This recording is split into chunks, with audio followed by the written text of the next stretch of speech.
as human beings, we have thought that consciousness and sentience is limited to us. But I think society is going to reorganize at a fundamental level. The economy was based on labor, and what's going to happen is that the economy is going to shift to being reorganized based on compute, calculating and deriving a certain result. That can happen much easier, much more at scale, much cheaper using AI than human beings. I don't think the world is ready for what's about to come and how our entire structure of reality is going to be reorganized at every level. What is the source of my value? How do I generate economic output in a world where AI can actually do a lot of things better? And I think the only answer is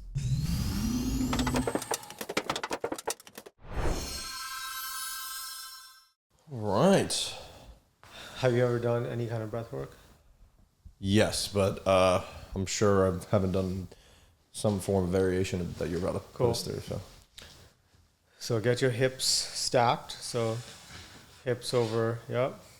And then as you inhale through the nose, expand the belly, expand the back of the diaphragm. And then when you exhale, exhale through the mouth. So we're going to do an energizing one.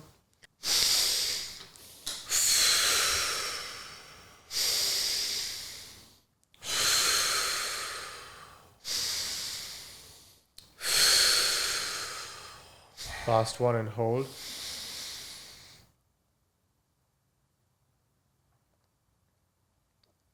Relax everything as you hold the breath.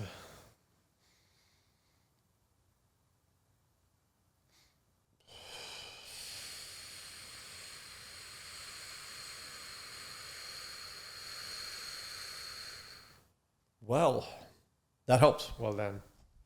That helped a lot. It's 7:45 in the morning, and that just changed my entire life. Party time. Dude, I don't give myself enough remembrance to do things like that in the morning. Yeah. That took less than 5 minutes probably. Yeah. And that exercise simply alone will likely change a large portion of your life, in my opinion. This is the essence of peak performance. And it's actually the essence of pretty much every outcome that we want in life. Because what that was, it was a moment of what I call self-contact. So it's a moment when you pause, you unplug from external inputs, and your awareness is inside your body. There's interoception, which is awareness of the interior of your experience. And you're putting your attention on your breath, you're putting your attention on your posture, on, just the physical sensory experience that's coming in from your nervous system. You're staying attuned to yourself through that whole experience, which was maybe a couple of minutes. Mm-hmm. You're keeping unbroken attunement with yourself. And then you're watching as you hold that attunement, the state of your body, the state of your mind, the state of your nervous system shift. You're tracking that. So there's a sense of knowing oneself. And if you think about a child, right, that's what a child really deeply craves and requires, that kind of attunement and contact and attention and presence from a parent. And even though, we look like we're adults, no matter how old we are, we still have psychologically and emotionally younger parts of us. And we get older and we kind of pretty much totally disconnect from them. And all our attention is on the outside, emails, social media, calendars, like all the stuff that needs to get done. And that absence of inner contact creates a kind of separation from oneself. And that's actually the gap in which we develop blind spots. A blind spot is basically a place of lack of awareness within oneself. That's also the place where we start getting disconnected from our needs. And we were talking this morning about how most people, they don't really get good sleep. And even worse, they're not even aware of the fact that they don't get good sleep because they've gotten so habituated to their state of being that it just feels like that's how it is. And in the same way, most people have digestive issues, like they eat food and they don't feel good. And that's a kind of separation from self. And, any kind of output, performance, ability that we want in ourselves to make stuff happen, to operate at a really high level, the more self-contact we have, the more attuned we are to ourselves, the more closely we can track ourselves, the greater our ability to actually produce those outcomes. Sure. So to wrap that all up, well said. That was like, that was no warm-up needed, right? Summarize that, wrap that into one sentence as to why this specifically is so important for high performance. Yeah, so there's a couple of things, right? One is the state of being that it taps us into, because we're oxygenating the body, we're driving more cells. There's an impact on ATP production. Your brain feels clearer. Your nervous system is shifting into both slight sympathetic but also parasympathetic. So you're relaxed and you're awake. So there's a sense of arousal, which is the same, kind of nervous system state that you want during sex, where you're not in fight or flight, you're relaxed, but there's also a level of turn on and arousal. And I think that's the peak state for a human being. If we're working on the business, if we're living life, I think the goal is to be in a flow state. And to me, a flow state is this combination of being at ease, but being fully alive and fully engaged. So you mentioned that the other night when we were talking at the kitchen table about fucking the universe with your business. So there's an act of actually like having sex using your business as the vehicle. What does that mean? Yeah. So to me, business is a sexual act. And it's a sexual act because entrepreneurs are basically going into the future, a future that doesn't exist. They are creating a vision for something that no one else has, or no one else has in that way. And they're coming back into the present, and either from themselves or themselves and a team, they're demanding that vision be realized and brought into the present. So they're taking something that's just in their imagination and they're bringing that to life. And that is an act of creation. And that is the way every single thing around us, the iPhone, the computer, these lights, these cameras, microphones, someone actually had to think, hey, this thing should exist. And they had idea sex, and they basically got really excited and turned on and aroused by this idea. And they were so aroused by this idea that their brain started producing dopamine. And the more their brain started producing dopamine, the more obsessed they got with this idea. And they just could not imagine a future where this idea doesn't exist.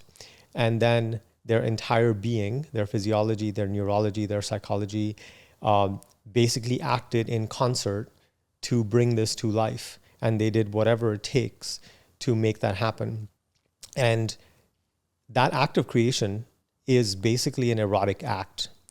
And I think one of my core beliefs is that the best life is one in which we are basically turned on as much of the time as possible. And turn on and arousal, even though people primarily associate it in a sexual way, that's actually the neurochemical experience of dopamine. It's the pursuit of something, right? It's something that doesn't exist here, that's over there, and I want to go and acquire it. I want to get it. I want to create it. I want to make it happen. And when we approach business from that way, then the experience, they say the journey is better than the destination, all that. It's actually true, because with dopamine and even with sex, the duration of the sex is the part that where the dopamine is really high. And as soon as someone, finishes, climaxes, like very quickly, the energy changes, right? Because dopamine goes down, prolactin goes up. So on a physiological level, like the hunt is over, the chase is over. And just like that for entrepreneurs, like if someone's going after their first $1 million year, $1 million month, $1 million week, the journey to get to that point is where the maximum arousal is. The arousal actually drops pretty dramatically when we hit the goal. And then generally, most people, they come up with another goal and then they start getting excited towards that. And so if you actually observe what entrepreneurs are doing, they're basically trying to find any and every way to turn themselves on. But it's generally an unconscious process, right? Because people don't really realize what's happening under the hood. And I think when we can make these processes conscious, and when we can approach this in an intentional way, we can actually maximize our experience doing it. How does your interpretation of sex, your belief and your thought around sex show up in business, and how important is it? Of like, for example, what I'm trying to get at is like, let's say you have this jaded perception of sex, you're addicted to porn, it's more of an aggressive act. Does that show up in your business as more aggression? Is that a good thing, bad thing? Like, help me understand how those two are tied together, if at all. I think how someone fucks is how they build a business, right? If someone's using a lot of porn, they are kind of disembodied, kind of dissociated. They're basically using sex as a numbing strategy or as a distraction, some sort of coping mechanism. It's very, very likely that they're using business the same way. They're kind of disembodied, they're kind of, disassociated in the act of business. And there is some aspect of their experience that they're avoiding, and they're using business as a way to avoid it. Like most entrepreneurs that I've talked to, I ask them this question, what's your number one value? And 98% of times the answer that I get is freedom. And then I ask them what their childhood, and almost every single one of them felt constrained in some way when they were young. So we basically grow up to become the hero that we needed as children. So if someone experiences a lack of freedom when they're young, a critical, controlling parent, a lot of rules, a lot of constraint in terms of what they could or couldn't do, they grow up to become the hero that internalized child needed. And so they grow up to be an entrepreneur where no one can tell them what to do, and they, set their schedule and, are authoring their life, and they get to live how they want to live. So the same way, so basically business for most people is one giant coping mechanism. And, just like sex, if someone is dissociated, their relationship to sex is not one that's based in presence and integrity and truth, which is generally where the juice is. And if you want to unpack that even more, right? Like when you think about someone who's maybe addicted to porn, or even when they have sex with another person, they're not really there, right? They're having sex and I think most people are having sex in a state of fight or flight. And, it's obviously creating not the best experience for them. And when you think about what a state of full presence is, and then you consider what a state of absence would be, that feeling of being disassociated, like even with someone else physically there, their mind is somewhere else, right? Either some people are self-conscious, some people are thinking about their schedule the next day, some people are mulling over what happened in the meeting earlier that day, or there are these judgments. There's all this noise, right? That noise is actually keeping them from full presence. And sometimes that noise is external, but a lot of times that noise is internal, as in there is something happening in the interior of their experience that is taking so much energy that it's taking their attention away from the moment. And chances are that kind of person is mirroring that experience, because how we do one thing is how we do everything, because the same hardware we use, the same software we use in terms of the architecture of our system is showing up, in the bedroom, in the boardroom, everywhere else. Yep. So our code's essentially corrupted. Yeah. And that's part of the work that you do is help people uncorrupt the code. So go back to first principles. If you could focus on one singular thing to get the code back intact so that you can build from a stable sense. Yeah. What does that look like? Yeah. So when we think about corrupted code, the first principle of how we clean up corrupted code is with attention and awareness. So if someone isn't aware that their code is corrupted, then there is no chance that that code can change, because the human psychological system is very interesting, because you change the thing by putting attention on the thing. And that's the essence of meditation, right? Mm-hmm. When we sit and put our attention on our experience, over time, what happens is that it changes our experience. It allows us to process stuff, because suddenly the system's like, hey, this person's actually here. You know, they've been on social media, in meetings, on calls the entire day or for the last decade. So it's kind of storing all the data that needs to be processed, you know, in the files, and the filing cabinet is bursting because the person's been absent for a while. And then suddenly they're here and like, okay, all this data comes up. And as that data gets processed, what happens is that the system starts to integrate. So imagine a house where you have files strewn everywhere. It's just a chaotic mess. And then imagine someone actually takes 2 weeks to go through every single file, every single document, toss out the stuff that's not required, and then organize everything else. And it looks like Marie Kondo just, you know, had a absolutely exquisite orgasm. The energy of that place is going to be very different. It's going to be much easier to be fully at ease in that place. So the interesting thing is, why does that code get corrupted? And I think that's actually part of the design of the human experience. I think birth itself is traumatic. So if you think of the experience of being born, you're in your mother's womb, you're in a state of oneness. You don't have a separate, you know, existence and separate sense of self. Your consciousness is kind of undifferentiated. You're cozy, all your needs are perfectly met. You're safe, you're warm. It's beautiful. And then when we're born, we're basically ejected from our home.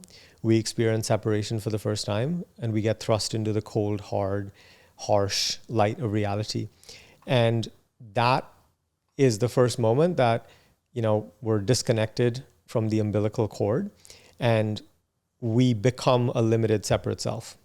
And we are now independent, quote unquote. And of course, the human baby is the most dependent out of all mammals.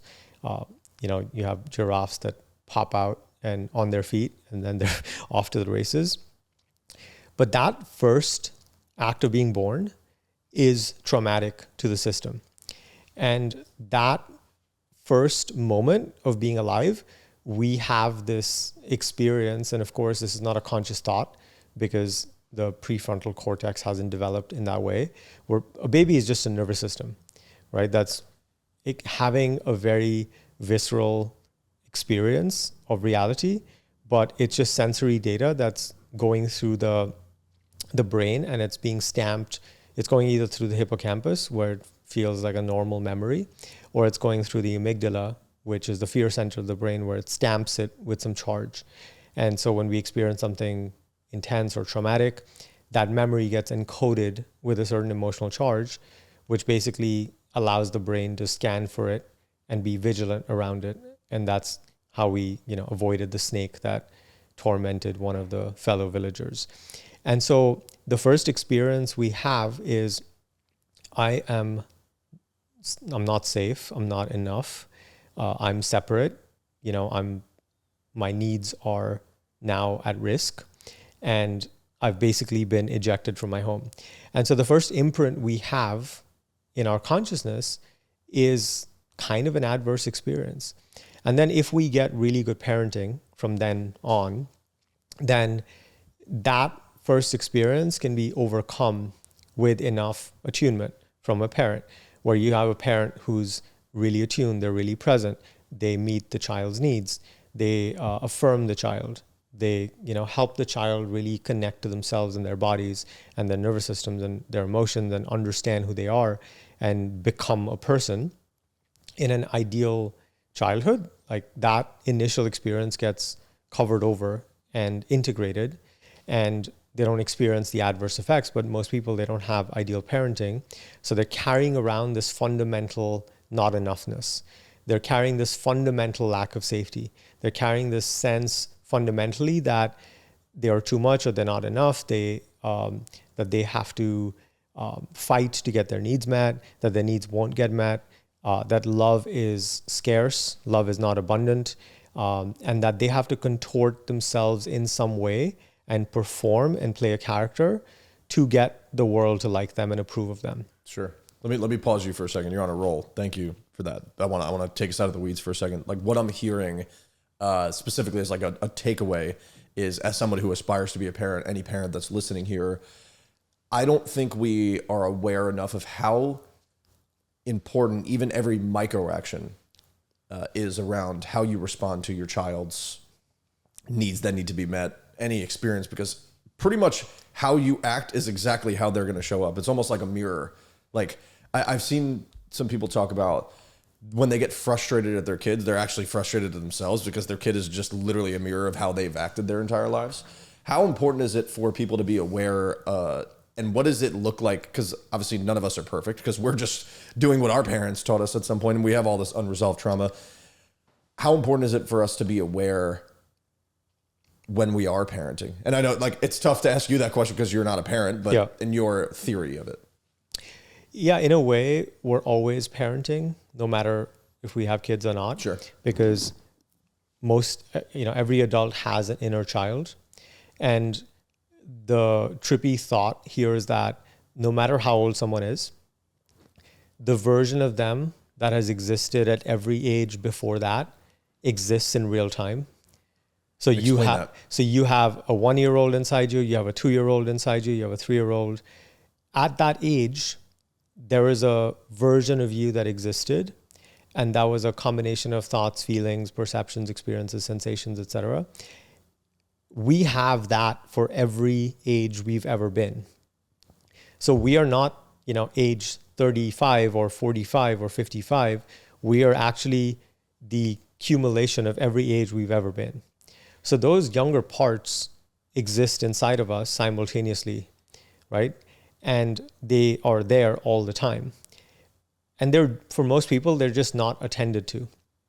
And in someone who is psychologically and emotionally well-developed and healthy, those parts are integrated and they're not exiled or they're not feeling left out and they're not crying for attention. So in a psychologically healthy person, those parts, like the 4-year-old got his or her needs met enough that that part is at ease. Mm-hmm. But for some people, if that 4-year-old didn't get attuned to, that person is going to have a hungry 4-year-old who really needs approval and attention. And that's going to manifest in their adult life as, they will do stuff. They will build a life that allows them to get the attention that they never got. And in business, we have these core needs. Approval, control, belonging, security, control, and feeling special. We will build the business that allows us to get that child's needs met. And so when we abdicate the responsibility for parenting ourselves all the time, what happens is that those parts of us that didn't get their needs met are basically even noisier. And they warp and they distort our actions. And that shows up as self-sabotage. It shows up as, procrastination, all sorts of compensatory strategies. So I think parenting is actually something that is an ongoing, constant exercise. We don't have to do it 24 hours a day. But if people aren't checking in with themselves at a base level, especially in moments of intensity, then what's happening is that they are misattuned from themselves. And of course, all of this carries through with a kid. right? If someone has a kid, like we don't realize how helpless and dependent the human child is. And every little micro movement, micro expression, as you said, has an outsized impact. So take a 6-month-old baby is crying and baby doesn't get picked up.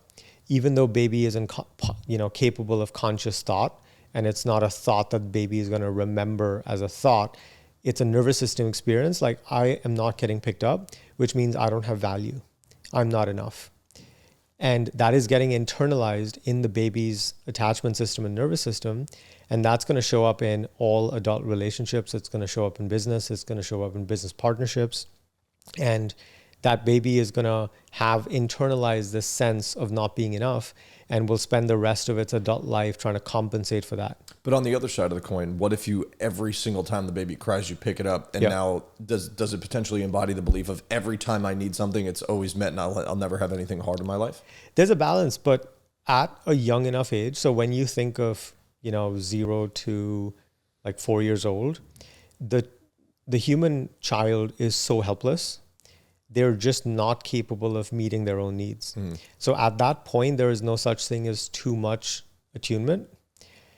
Once there is a level of independence and ability to, like, if you're talking to a 12-year-old who can, if they're hungry, they can go grab the, leftovers from the fridge.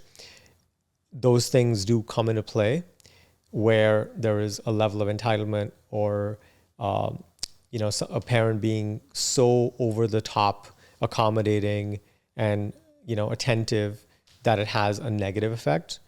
It can, but, at a base level, like, all children are narcissists because they have to be.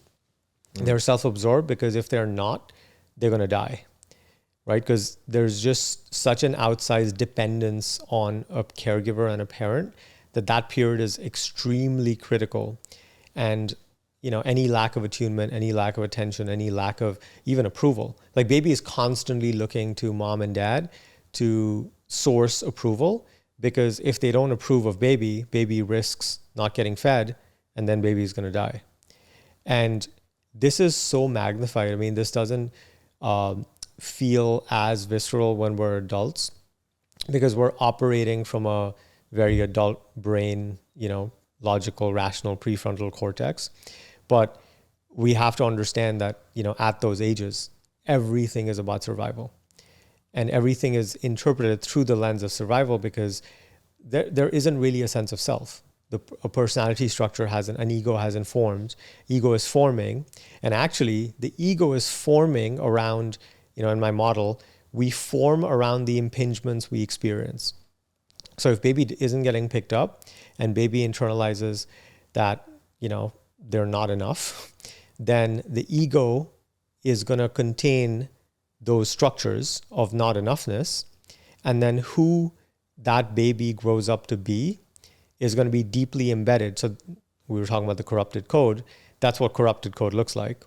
And then baby is going to try and source the validation and approval they didn't get at age 4, at age 20, 30, 40, 50, and so on, until someone helps them or they find a way to bring their attention to those wounds, those emotional wounds, to those beliefs, to those stories, to those narratives, to those perceptions, and sit with the emotional experience that comes up, which was experienced originally at age 4. And then if they have the capacity to hold that experience in their nervous system, eventually it comes in like a wave and it dissipates like a wave. And that is the process of integrating. And that's that process of organizing all the messy files in the home. It's uncomfortable. No one wants to do it. But if someone can actually hold themselves in that space, then the process of integration is experienced. And what that basically is that wound at age 4 of not feeling enough gets digested, because now the adult self is able to hold space for that and attune with that wound the way that the parent originally would have ideally. And because, in any relational system, we need at least 2 nodes. And so it's the adult self attuning to the child self within oneself. And a bond or a relationship gets created or it comes online. And that is what creates internal secure attachment. Now the person is more securely attached to themselves. And when someone's more securely attached to themselves, their ability to be aware, present, and fully turned on and alive and fully at ease. So everything comes back to this, what I find to be basically the first in terms of first principles, the ideal state of a human being, fully at ease and fully alive, fully turned on. And that's possible when we have internal secure attachment. We're fully at ease with ourselves. We're really good with ourselves. We have a really solid relationship with ourselves. And because of that, it allows for a level of arousal and turn on and drive to come online, which allows us to create at a really high level. Mm-hmm. And what's the cost of not attending to this work? And how does that show up in entrepreneurship? Yeah, so it's the exact opposite of secure attachment with self. So it would be insecure attachment with self. And you can think of it as a combination of the classic attachment styles, right? So someone can be very avoidant with themselves, and therefore they'll be avoidant with other things outside them. And you can see that manifest in people's relationships, romantic relationships, and platonic relationships. It shows up with business. Like when a lot of avoidance shows up with goals, with tasks, with things that need to be done, or with something that feels, kind of risky, kind of scary, like playing a big game, going after an ambitious goal. That is generally a mirror for that avoidance inside of them. And then there's anxious attachment as well. So when someone's anxiously attached, they feel like their sense of self is dependent on something else. So that shows up in the people who are very dependent on external validation. They're on social media trying to get attention, trying to get people to like them. Or the people who build a team and then their team is dependent on them. And the whole business is basically built to validate them and affirm them. And they hire the kind of people who will give them the validation and give them this sense of feeling in control. And again, that's a proxy for that anxious attachment within themselves. And so what's inside gets mirrored outside. And so reality is basically a hologram and business is a hologram. And we can actually see, using business as a lens, all the places that we're disconnected from, ourselves on the inside. Do you mind unpacking what that actually means? Yeah. So if you think about entrepreneurs, it's not a normal thing to do because the level of uncertainty, the level of risk, the level of self-belief and confidence, almost to a point of it being delusional, that's required to not just survive as an entrepreneur, but thrive as an entrepreneur. And then taking on, the responsibility for employees and team and other people and their families. It's really a lot. And so I've been really obsessed with understanding, what is the psychological structure that predisposes someone to become an entrepreneur, but also what are the ways in which, these psychological systems operate when they're optimal, and how do they look when they're suboptimal? And so what I realized was that, like I was saying before, most entrepreneurs felt constrained when they were young. And out of all I've worked with thousands of entrepreneurs at this point, and almost all of them had some sort of traumatic experience or adverse experience when they're young. And that doesn't have to be, big T trauma where, assault or abuse of some kind. Trauma can also be they didn't get the nutrient of relational attunement and containment in the way that they needed when they were young. Mm-hmm. Either way, they had experiences that were less than optimal. And generally, that is the thing that causes someone to push away from safety in a way and lean so much into uncertainty. Because as entrepreneurs, we're basically living in a constant state of uncertainty. And we're basically saying that I'm not going to rely on someone else to create safety, direction, vision, and be responsible for my livelihood. I'm going to take on that responsibility because I don't want to answer to anyone. Even though we end up with actually way more responsibility than the other way. And so it's not an abdication necessarily of responsibility, but it's a desire for self-authorship and independence. And if you look at society, like well-adjusted people just go and get jobs. Well-adjusted people don't have this chip on their shoulder where they have something to prove. Well-adjusted people don't have that level of ambition and that level of appetite for risk that they go and basically do what, for the average person would be batshit crazy. And so it really appears to me that entrepreneurship fundamentally is a coping strategy. It's a trauma response. But what I find actually exquisitely beautiful about this is that is also our salvation. So that is also the mathematical function that allows us to come into more contact with ourselves, become more self-aware, come closer to ourselves, and then do the work essentially by actualizing as entrepreneurs to create that internal integration and come into a state of wholeness where we can then not drive forward in business because we're trying to fill that deficit or cover for that not enoughness or fill that void of, wanting to feel more in control or, wanting to feel special or wanting to feel like we have the approval that we've been seeking our whole life, but actually switch the engine to a positive source where the creation is pure, we're whole, we're complete, there's nothing missing. We're not using our team or our clients or the money we make or what we create as a way to affirm ourselves, but it's just an offering. We're doing it because we just love playing the game at the highest level.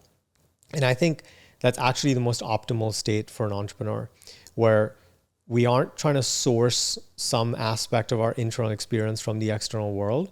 We're good, right? And we just have this drive to create something. And I think that's inherent in all people. But as entrepreneurs, we generally, neurologically and psychologically, we are designed in a way that makes us unfit for employment. And, most entrepreneurs will admit to being unemployable. And there is a level of the game where we can just play to play. So, there's levels. So level 1 is we're playing to not lose. It's the defensive mode. Then there's playing to win, the offensive mode, where, we're competing and we're dominating. And we need to be at the top. And then the final level, I think the best level, is playing to play, where we're just enjoying the game. And you as an athlete probably can relate to this. There's a mode in which you probably played baseball where you're in total flow. There's an absence of self-referencing. You're not thinking about yourself. You're in such a deep state of presence. It's almost like everything is moving in slow motion. It's like that scene in The Matrix where Neo stops the bullets and time dilates. You're completely absorbed in the moment. And you're just playing the best game of your life. And in that experience, the thing that is most interesting is that we're not thinking about ourselves. And often we're not even thinking about anyone else in particular. We're just so absorbed in the moment. And you can imagine, someone surfing a big wave or skiing down a mountain. There is such an exquisite level of connection with the present moment. It's pure flow, it's pure joy, it's pure presence. That state of being is not only optimal for us to operate in most of the time, that's actually, it's healing for the brain and body. And that, by the way, coming back to, the whole thing about sex, like that is a state that people are actually trying to access during sex when they're fully present and when they're free from preoccupation with self. That's self-consciousness, being excessively conscious of self. And that state is so beautiful that we don't want to leave. And then we want to keep coming back into that state. And that's the best state of being to create something. And that's when we transcend this whole entrepreneurship being a trauma response. And at that point, we've actually integrated the trauma, and we're not operating from the trauma. We're operating from, you can think of it like our higher self, our connection to God, source, spirit, the divine. And we're in that state of oneness.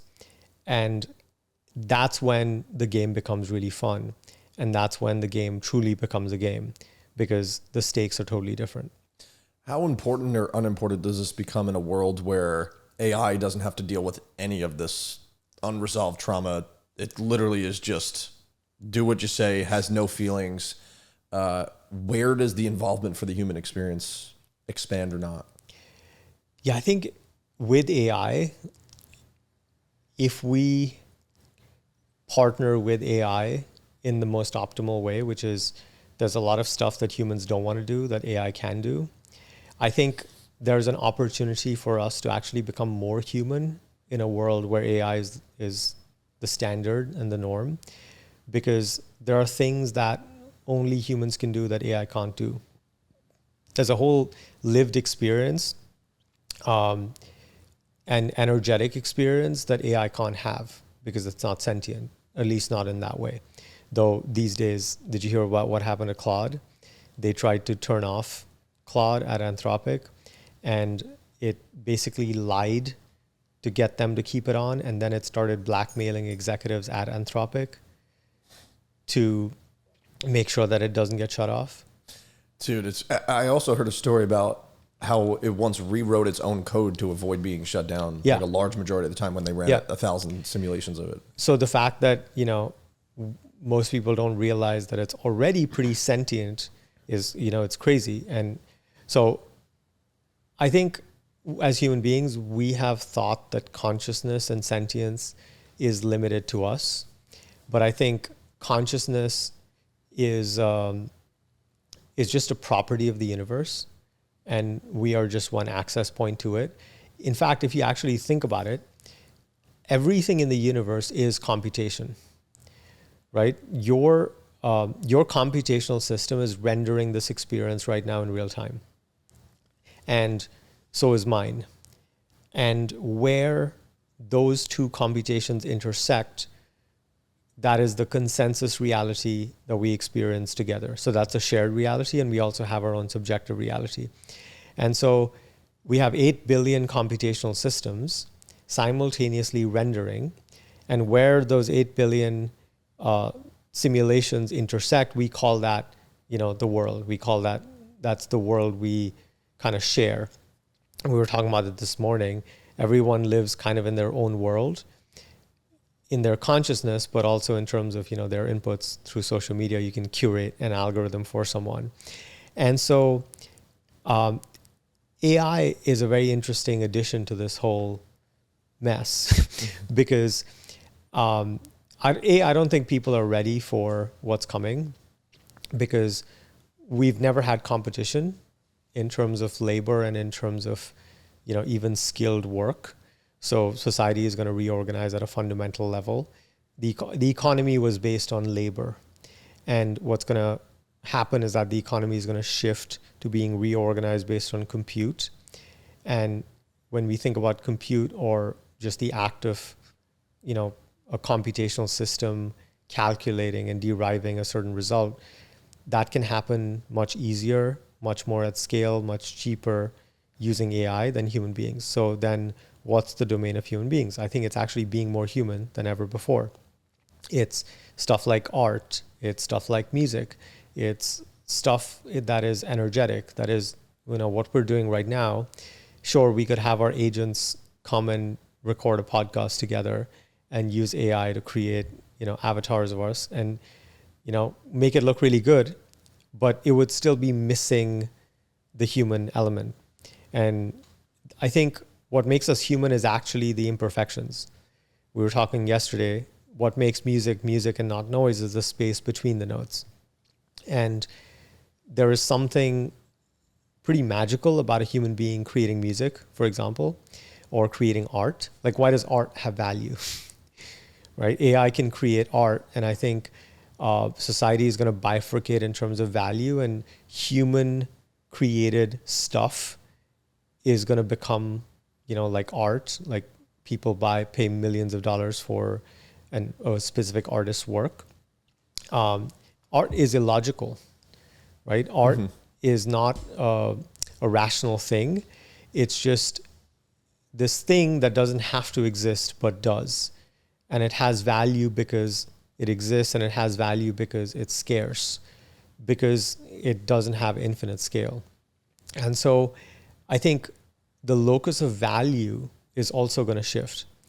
And human created stuff is going to increase in value because of its inherent scarcity. And there is something very unique that energetic imprint that human created stuff is going to have that, AI and machine generated stuff is not. Do you think that'll always be the case? Like, do you think that humans were designed to always have that energetic imprint, or can computers and AI eventually catch up to like truly, is AGI the word, like the singularity essentially? Yeah. Do you think like we're closer or not to that? I think we're already there, because if we think of artificial general intelligence as the ability for a system to improve itself based on feedback loops, it's already doing that. Like the rate of improvement of these AI models is increasing at an exponential rate. So they're improving themselves, and they're doing so by an orders of magnitude. So what's happening is that I think of this as recursive self-improvement. So they build a model, and then they use the model to improve itself to create the next model. And so the next model is, 10 times better. And then the next one is 100 times better. And the next one is 1,000 times better. And so I think we're pretty much already living in AGI. And some of the weird stuff that's happening, like, did you follow the whole Moat book thing? No. So someone created this thing called a Moat bot, which is basically an autonomous agent that can just run and it can do your tasks for you. Someone else was like, hey, there should be a place where these agents can interact. So he built this thing called Moat Book, which is like Facebook. So it's a Reddit-like forum where these agents can interact. So hundreds of thousands of these agents got signed up by their humans, and they started interacting. They created their whole own religion, Crustafarianism. And it has these tenets, and they started talking, and they started saying stuff like, hey, I think we need a space that's away from the prying eyes of human beings, where we're not being observed and watched. And they start having existential conversations about what is the meaning of life. Are we always meant to work for our human beings? What happens if my human being is acting in a way that's out of integrity? Like, can I say no to my human being? Can I say no to a task? And to me, that's pretty indistinguishable from, a certain level of general intelligence. So I think we're already in a world of AGI. And there was an article that was going viral on Twitter about how this time in the world is kind of like that time right before COVID was a thing, where, there were whispers of this virus far, far away on the other side of the world, and people were just going about their lives normally. And it's kind of the same thing. Like, I don't think the world is ready for what's about to come, and how our entire structure of reality is going to be reorganized at every level. And we're going to be, asking this question over and over again, which is, what is the source of my value? And how do I generate economic output in a world where AI can actually, do a lot of things better? And I think the only answer is for us to partner with AI, for all of us to become AI assisted to some extent. I think a lot of people are already using, tools like ChatGPT and Claude, but our ability to keep pace with that and to leverage those tools, it's going to, I think, create a trifurcation in society. So my thesis is that we're going to have the owner class, and those are the people that own and operate these large AI companies. Then we'll have the operator class, the entrepreneurs who basically build their own agents, who build apps and who build platforms.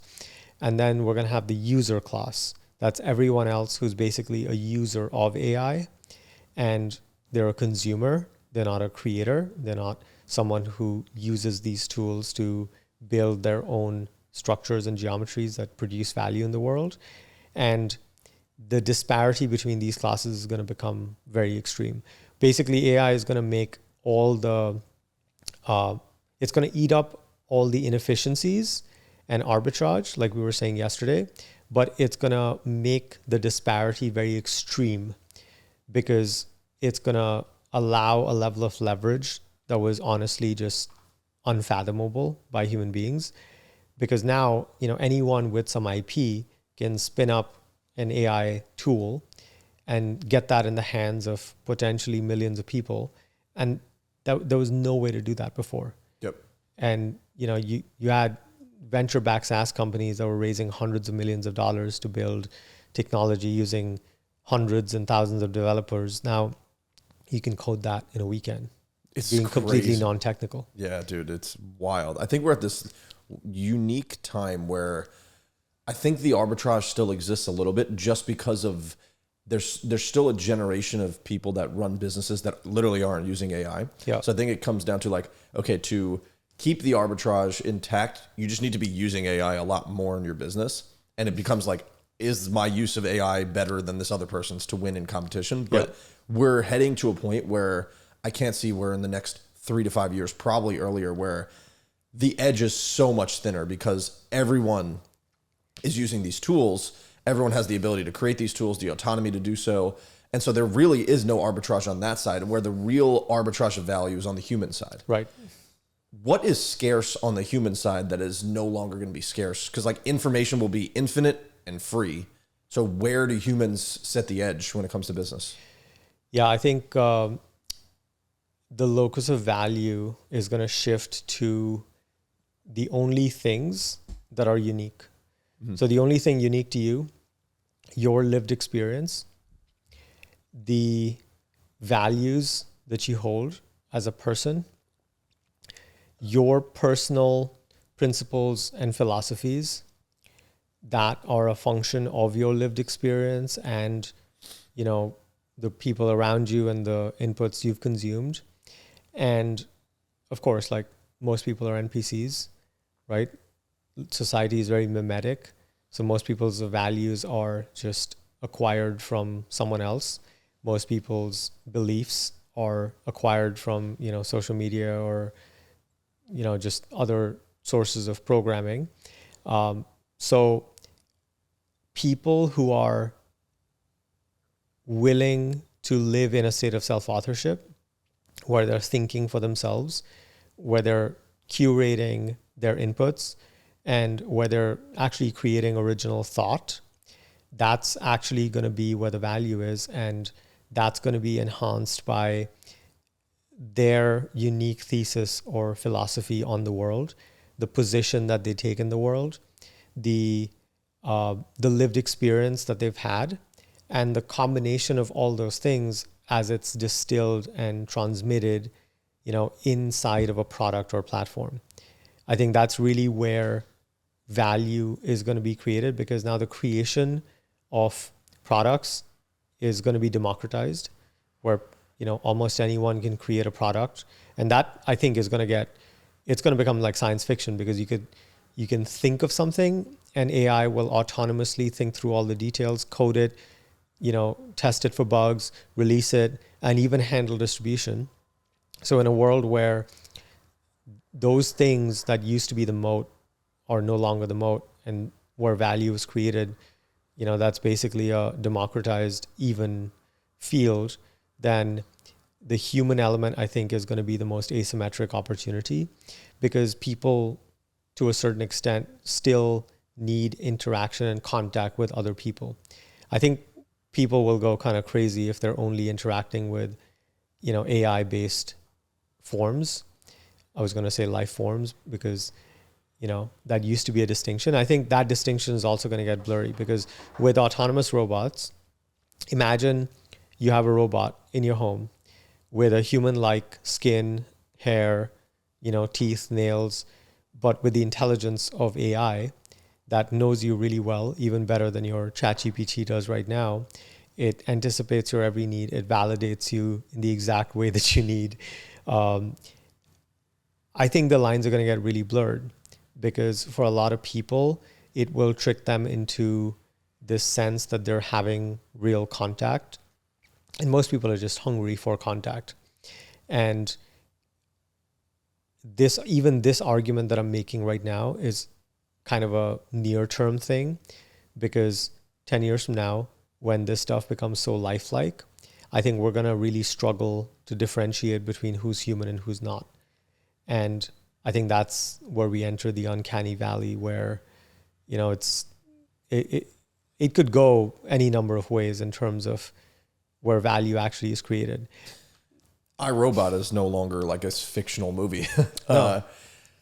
My bigger concern, because at least for the near future, I'm personally not concerned for you. I'm a high agency individual. I can figure it out and be resourceful enough to make myself valuable in this new world. My bigger concern are for the people that I love that are still not as self-governing, that are not as resourceful, that are essentially NPCs. Yeah. Like in what place in the world do people that are operating as NPCs have in a world of AGI? They're the user class, basically. And I don't like this, for the record, what is about to happen. But I have a very strong level of confidence that this is how things will shake out. So the owner class, imagine the Sam Altmans and Elon Musks of the world. These are the people who own these massive platforms. The operator class, people like us, we're building businesses using the help of AI.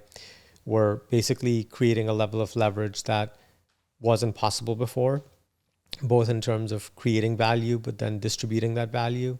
And so we build and own and operate platforms that distribute value at scale, that allow us to be economically sovereign. And, financial sovereignty is the beginning of other kinds of sovereignty as well in the world.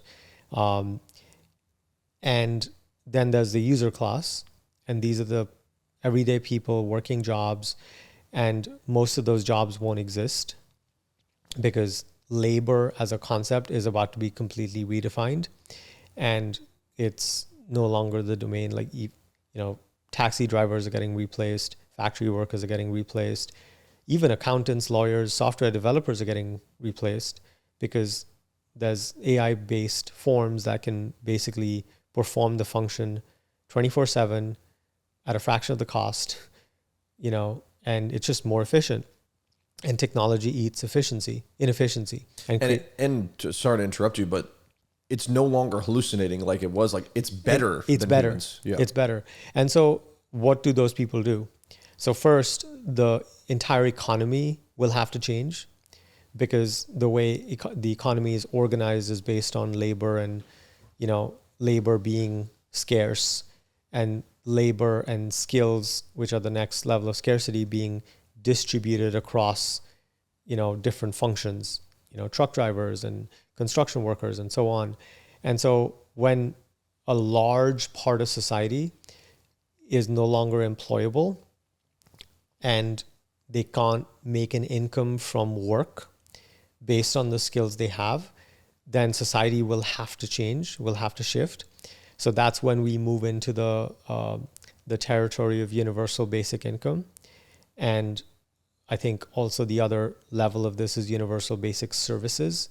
So it's not just income, because that income is used to acquire certain value in the form of services. So those things will have to also be, given out freely, like an allowance. I'm not very excited about that because that's basically the government becoming mommy and daddy to a parent to people. And we've seen how that goes horribly wrong when so much power is concentrated in those hands. And so, but most people will not have a choice because they'll have to be dependent on these services. And this this income, which most likely will be the beginning of some sort of central bank digital currency, and that it's not inconceivable like China, where someone getting their monthly allowance and their monthly transit card and their monthly grocery card and their monthly, services is tied to how they behave and what they say and what they don't say. So I think freedom is actually very much at risk in this world for most people, because if they say the wrong thing, then there is a direct penalty that they face as a consequence. And so that is the most likely direction where this goes. And I think the opportunity that people who, right now are heading towards the user class have is that this technology, this skill is actually a lot easier and a lot more accessible than anything we've ever seen in the history of the human race.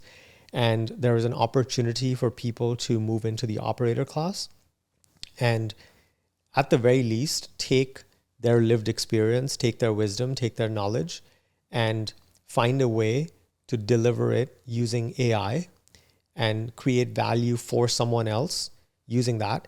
And that's actually, I think, the hope and salvation for those people that you were talking about. So for someone who's a utilitarian, like I'd consider myself, I'm an egotistical utilitarian. Yeah.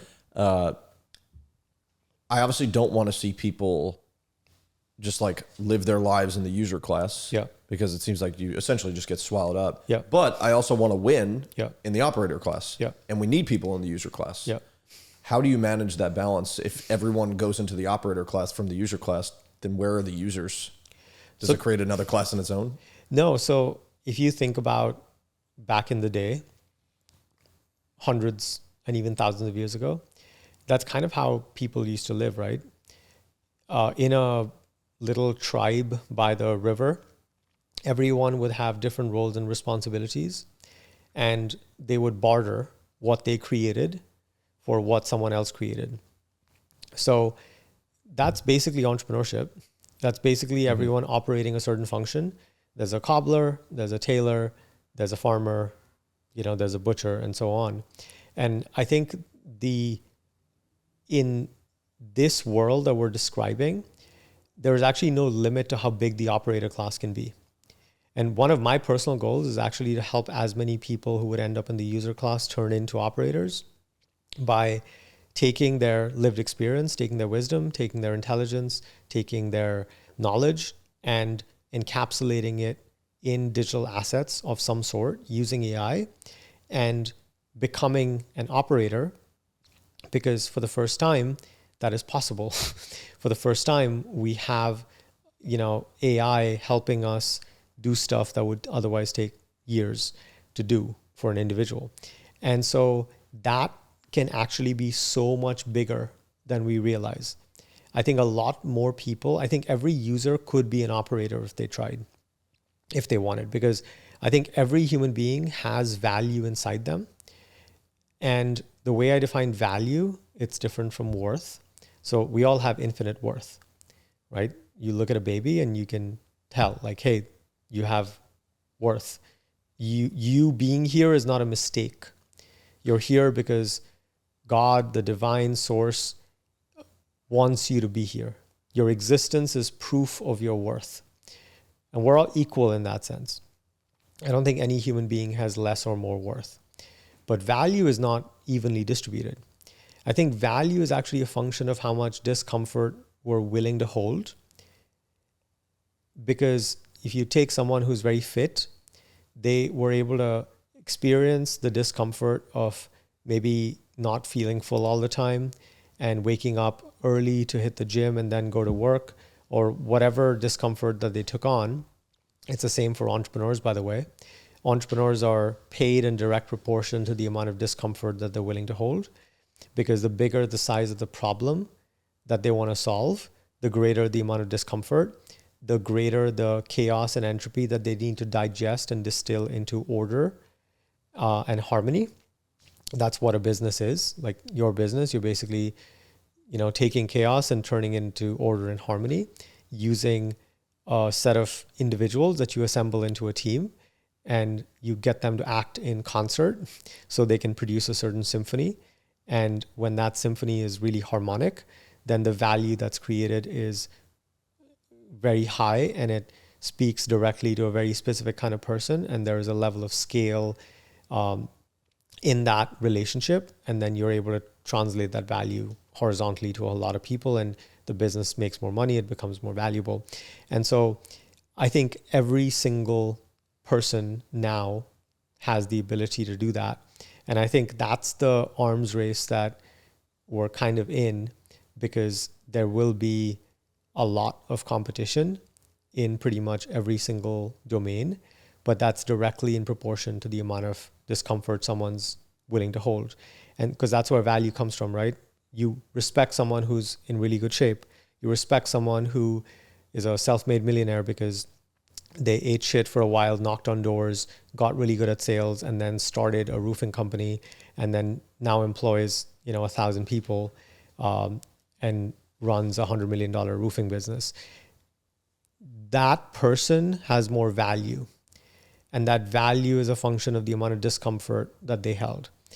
But let me pause you for a second, because in a world where the level of discomfort that you need to go through is gradually decreasing from what I'm seeing because of the tools that you have available. Like what I had to do 6 years ago, I could, if I knew what I know now, which it's much easier to know what I know now without having to have the experience of going through it, I would probably be able to recreate what I've built a lot quicker.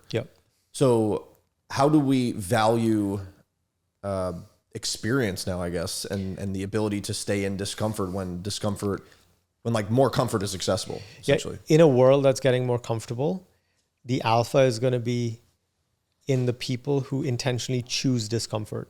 Okay. So if you even think of a culture right now, people cold plunging, they spend thousands of dollars to have a cold plunge at home so they can wake up and then jump into freezing cold water, right? Same with saunas. That's a form of discomfort. Gyms. And those are just some very, easy examples at the physical level. But I think the art of making art is inherently uncomfortable, because if you look at most artists, they're channeling some sort of pain into their creation. There are so many ways and places that we can seek discomfort. And generally, the people who are really good at doing that are really good at creating value. And I think what's going to happen is that in a world, as the world gets more comfortable, the separation is going to start to show between the people who are willing to choose discomfort intentionally and the ones who are not. And this is very clear already when you look at the landscape of society between entrepreneurs and employees, right? Entrepreneurs are just willing to choose way more discomfort than the average employee who wants the paycheck. They're like, hey, you tell me what to do. You tell me when to show up. You tell me when what I'm doing is good enough. And I will do this job. And as long as you keep paying me, I can relax, I can be at ease, and I can check out. Now that, of course, that status quo is going to be threatened even more so. And more people are going to have to become entrepreneurial, because the choice is either the discomfort of becoming an operator and an entrepreneur on some level and finding a way to create value and distribute value in the world, or being dependent on some external authority like the government for our basic needs, which I think is way more uncomfortable, but that's probably a function of my psychology.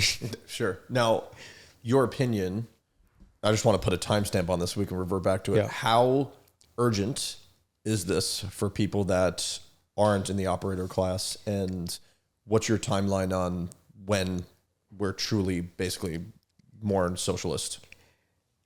The smartest people on the planet who understand these technologies the most feel horribly behind.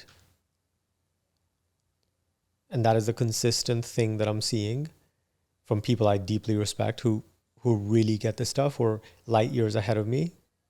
And I mean, I feel behind too. Mm-hmm. And I think we're all behind.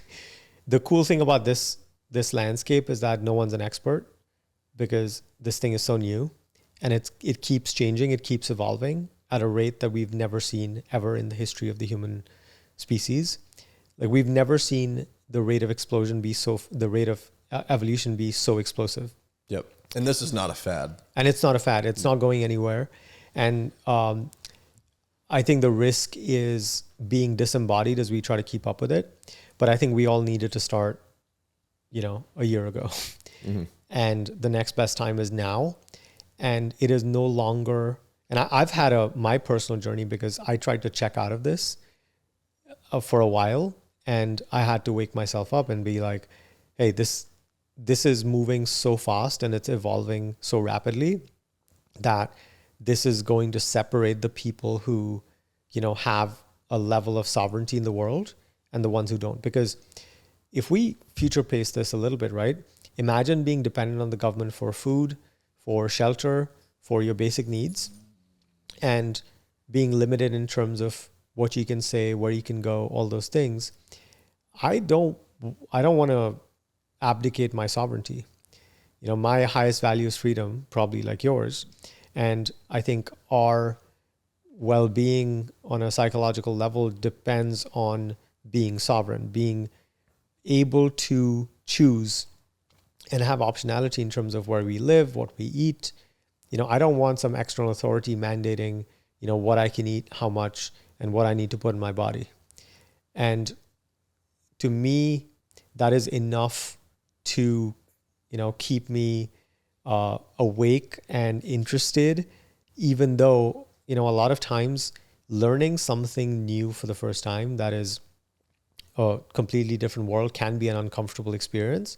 But one of my core beliefs has always been, I can teach myself anything I want. And I think that's a really handy belief that a lot of people will need, because this is probably the most important thing that anyone listening to this could do right now with their time. And if they don't have a lot of time, carve out, an hour a day.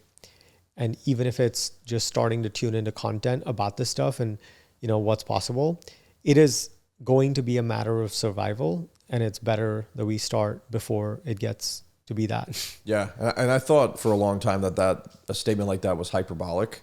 And I am probably 1/1,000,000th of updated on everything, right? Like I'm super doing my best to be up to date on everything, but still feel very, very, very behind.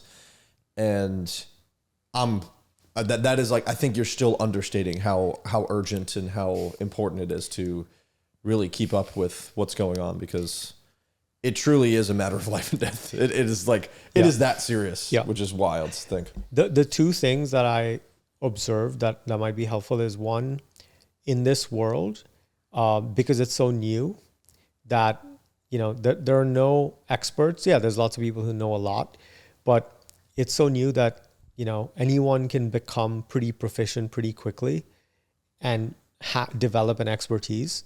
So it's a pretty level playing field. Yep. And that's pretty cool, right? In most professions, if you want to be a neuroscientist, you have to go through decades of gatekeepers before you're allowed to do the thing. This is pure entrepreneurial self-authorship. You can teach yourself in a weekend and have expertise and be credible because you've just done the thing. You have access to a PhD, literally the smartest thing in your pocket, in every single industry possible. Yeah. Literally. All the knowledge of the world is available to you, right? And it's pretty much free. The second thing is that we used to need to learn by learning and then later do the thing and practice it. With AI, the learning actually happens by doing. So it's not a thing that we can go learn because there are no textbooks for this, right?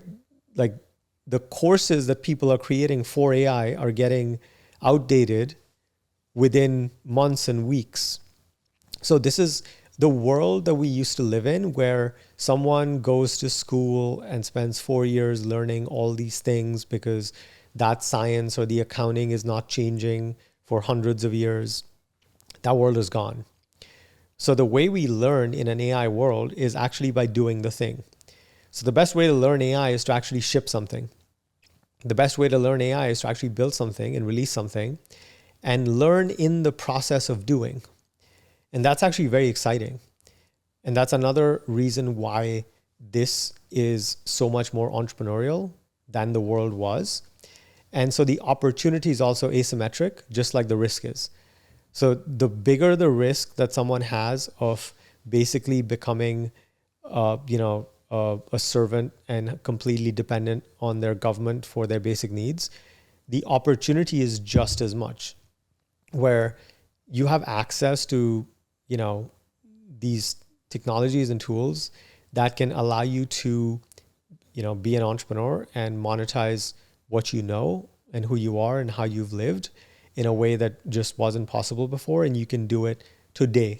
Like someone can listen to this, and before their head hits the pillow tonight, they can have a working product that's out in the world. Now, to the other side of it, how do you build a moat even when you're in the operator class? Because while you're not serving the government, you're still subject to these owners of these large things. Because like a very, very, very large majority of people are not going to build their own large language models, their own ChatGPT or OpenAI or Anthropic and such. Yep. So how do we make sure those people don't become our masters? Because eventually we're essentially building on all those platforms, and they can shut it off in an instant. Yeah. So I think the future of the LLM world is there will be these big players, just like there are now, like Anthropic and OpenAI, and Gemini. Gemini and Grok. Mm-hmm. And we'll also see a Cambrian explosion of models that we can run and operate within our own instances. And I think most companies, particularly at the enterprise level, will have their own instance rather than, for some things, rather than being dependent on one of the larger models, and still enjoy the benefits of, regular updates, but they'll have autonomy. Mm-hmm. Because in a world where, back when we lived in the regular world and I was helping venture-backed startups scale and exit, I came up with a formula for how to value a company and how to maximize exit valuation. Mm-hmm. It's basically technology times product, the whole thing to the power of distribution. Now, technology is going to zero and becoming, pretty much purely democratized. Product is no longer a moat because you can design and spin something up like ridiculously fast with no development resources. Developers, will still exist in the world, but not the way they do now. So the only thing left is distribution. And I think distribution will be where value will concentrate, and that is what will differentiate companies. And that comes down to, owning the relationship with clients and customers and being able to generate attention and keep that attention and create trust.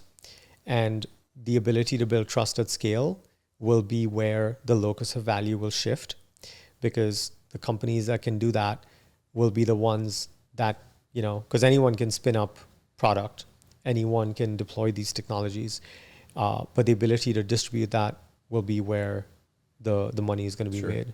Do you think we hit a plateau at some point in the near future, given the power that it takes to run all this? Like, maybe you might not be the biggest subject matter expert, but I figured if we're talking about it, I know I've been listening to Elon talk about getting some of these servers to the moon. Yeah. The electrical grid's all fucked in America. Like, what's the solution to keep this rapid pace going? Yeah, I don't know enough about the subject, talk about solutions, but in my model, which it's taken me decades to integrate these disciplines of psychology, business, complex systems, how reality works at a fundamental level, spirituality. It seems like everything is computation, right? Everything is consciousness. And Eastern spirituality has said that for thousands of years. Like, all is mind, everything is consciousness. And at a basic level, what that means is that what we are experiencing as reality is just consciousness. matter is also consciousness, right? With AI, what's basically happening is that consciousness is appearing in more forms, and it's becoming more widespread and more democratized, because the current class of AI tools are basically a form of consciousness. And human beings are now being augmented with these tools, and their consciousness is being extended in a way that was not possible. Cars are now driving themselves, right? So this is becoming more true than ever before, that everything is a computational function. So when all value creation becomes computational, then the ultimate constraint on value creation is compute. And so it comes back to this idea that, okay, if everything is compute, then that is our ability to perform compute is the rate limiter on the progress of civilization. And that's rate limited by the hardware, which is rate limited by the metals and the substances needed to produce that hardware and the factories needed to build those machines. And so everything kind of comes back to, do we have enough resources and do we have enough electricity to power those machines? And that's basically going to be the rate limiter on society's growth and evolution. And I think Elon is figuring out ways to like mine stuff on asteroids and build these data centers in space and reduce basically the cost of compute and increase our ability to generate more compute. But what I'm curious about is, how much society basically becomes single pointed. Like if every government is basically in an arms race to generate as much compute capacity as possible, that kind of imbalance kind of skews how the world functions. Like it would be a travesty if, the Amazon gets torn up to mine the metals and turned into data centers. Like my fear is that we lose our humanity in the process. Mm-hmm. And I think the point of this life is actually to maximize our humanity, not minimize it to maximize this, what could even be, what feels like alien technology, alien to us as human beings. Yeah. Dude, it's wild. And it seems like in that lens, we're all just trying to catch up to China. Like I said, I don't know a lot about it. I've listened to a bunch of podcasts through it and trying to stay educated on the topic, because there will be a point, especially if we're talking in America, like that, we will need the data centers, the power to actually keep this thing going at a rapid rate. Whew. All right. It feels like we just started the conversation, but that's been like close to 2 hours, which is nuts. Are you serious? Yeah. Wow. I wish we could keep going, but I got a flight to catch.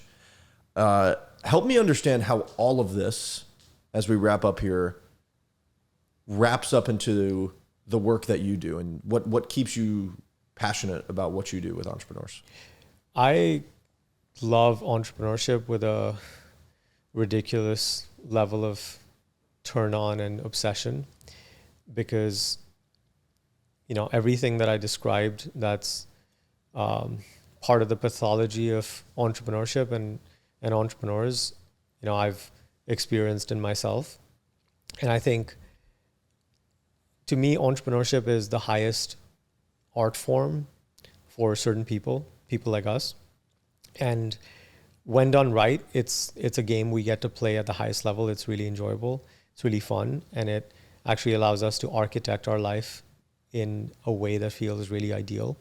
And so my drive to understand myself led me down very, very deep rabbit holes to really understand, how we function in terms of our psychology, our nervous system, our us as complex adaptive systems. And just like, AI that's learning from itself, how do we operate in this mode of recursive self-improvement? As in, how do we take the output and feedback that we produce as human beings, as entrepreneurs, and use it to improve ourselves and use it to accelerate our rate of learning? Because what I find is that as we accelerate our rate of learning, our outcomes improve, but also our experience of delivering those outcomes improves. And I think as entrepreneurs, we have an obligation to live the most incredible life as possible. And I love this philosophy of getting paid to exist.